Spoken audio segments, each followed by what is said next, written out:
जरा सोचिए, एक ऐसे छत्रपति, एक ऐसे महाराज जिन्होंने अपने धर्म के लिए, अपने राज्य के लिए अपनी जान तक गंवा दी और अपने धर्म को नहीं छोड़ा आखिरी सांस तक। ऐसे लोग को धर्मवीर कहना सही है या नहीं? कुछ राजनेता है हमारे देश में। हमारे देश की राजनीति तो वैसे भी इतनी गंदी हो चुकी है कि इसमें मुश्किल से गिने चुने चेहरे हैं जो आपको हिंदुत्व के प्रति जागृत करते हुए दिखेंगे, और उन्हीं में से कुछ लोग ऐसे हैं घटिया किस्म के लोग जो कहते हैं कि छत्रपति संभाजी महाराज को धर्मवीर कहना सही नहीं है, गलत है। ये जो शख्स अपने आखिरी सांस तक धर्म के साथ खड़ा रहे, उसे अगर धर्मवीर न कहा जाए तो क्या कहा जाएगा।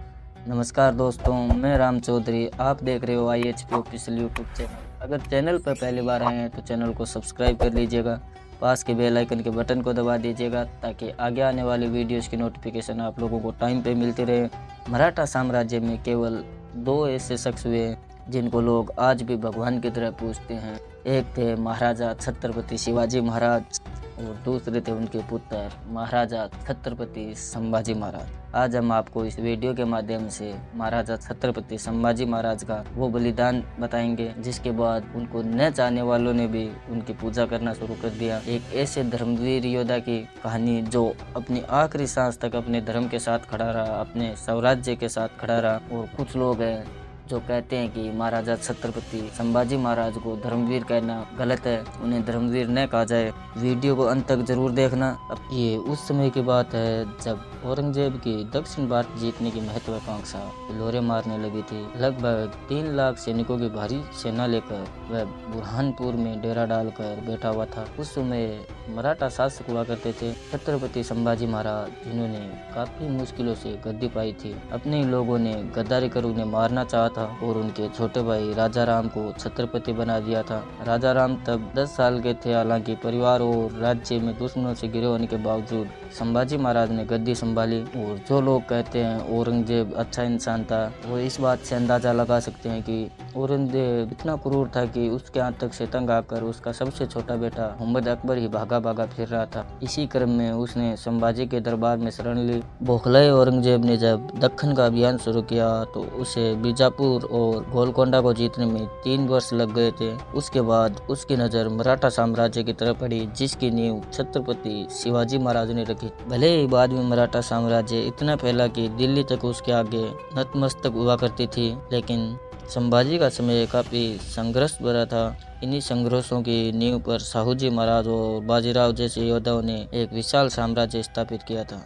1687 खत्म होते होते मराठा मुगल युद्ध के घाव दिखने लगे थे। संभाजी के सेनापति हम्बीर राव मोहिते ऐसे ही एक युद्ध में वीर गति को प्राप्त हुए। संभाजी चारों तरफ से मुगलों से घिरे हुए थे और उनकी गतिविधियों की सूचना गद्दारों के माध्यम से औरंगजेब को लगातार मिल रही थी। संगमेश्वर पर अचानक से मुगल लड़ाका मुकरब खान ने धावा बोला और संभाजी को बंदी बना लिया। ये दिन था फरवरी 1, 1689 का। संभाजी और कवि कलश को जोकरों की वेशभूषा में ऊंट पर बिठाकर मुगल कैंप में घुमाया गया। इस दौरान उनका अपमान करने के लिए ड्रम्स और नगाड़े बजाते रहे। औरंगजेब ने संभाजी के सामने कई मांगे रखी और कहा कि अगर उन्होंने बात मान ली तो उनकी जान बख्श दी जाएगी। लेकिन ये शेर शिवाजी का छावा था, तो बात कैसे मान लेता मुगलों की, कैसे मुगलों के आगे सर झुका देता। औरंगजेब ने संभाजी से कहा कि जितने भी मराठाओं के किले हैं वो मुगलों को दे दे। उसने कहा कि वे उन सभी मुगलों के नाम बताए जो मराठाओं से मिले हुए हैं, और साथ में मराठाओं का वो खजाना बताए जो आज तक छुपा हुआ है। और साथ में संभाजी महाराज से कहा कि वो इस्लाम धर्म को कबूल कर लें और औरंगजेब है वो उसकी जान बख्श देगा। छत्रपति संभाजी महाराज ने ये सब मानने से इनकार कर दिया। शिवाजी महाराज तो औरंगजेब की कैद से भागकर मराठा साम्राज्य की स्थापना कर छत्रपति के रूप में स्थापित हो गए, लेकिन दुर्भाग्य से छत्रपति संभाजी महाराज शहीद हो गए। छत्रपति संभाजी महाराज को औरंगजेब ने पकड़ा तो औरंगजेब ने आदेश दिया कि संभाजी को प्रताड़ित करके मार डाला जाए। सबसे पहले तो संभाजी महाराज और कवि कलश की जीभ काटी गई। उसकी जीभ काट कर उन्हें रात भर तड़पने के लिए छोड़ दिया गया। अगले दिन उनकी आंखें फोड़ डाली गई और उन्हें अंधा कर दिया गया।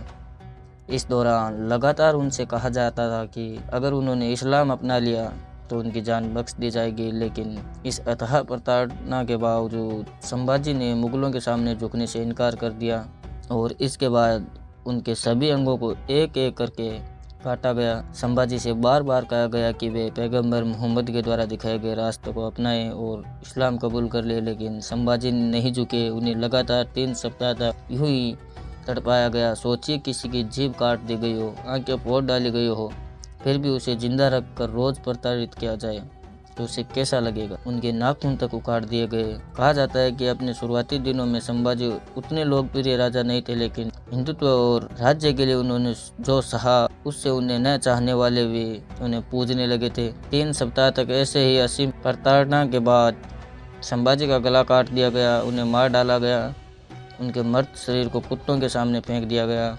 भविष्य में पूरे भारत को अपने आक्रोश में लेने वाले मराठा साम्राज्य की नींव रखने वाले छत्रपति शिवाजी महाराज के रक्त के साथ इस तरह के बर्ताव की खबर ने न सिर्फ मराठाओं बल्कि पूरे देश के लोगों के भीतर एक ऐसी चिंगारी उत्पन्न की जिसके बाद मुगलों का पतन होना शुरू हो गया। ये दिन था मार्च 1689 का, जब उनकी मृत्यु हुई। उनके सिर को लेकर दक्कन के कई प्रमुख शहरों में घुमाया गया।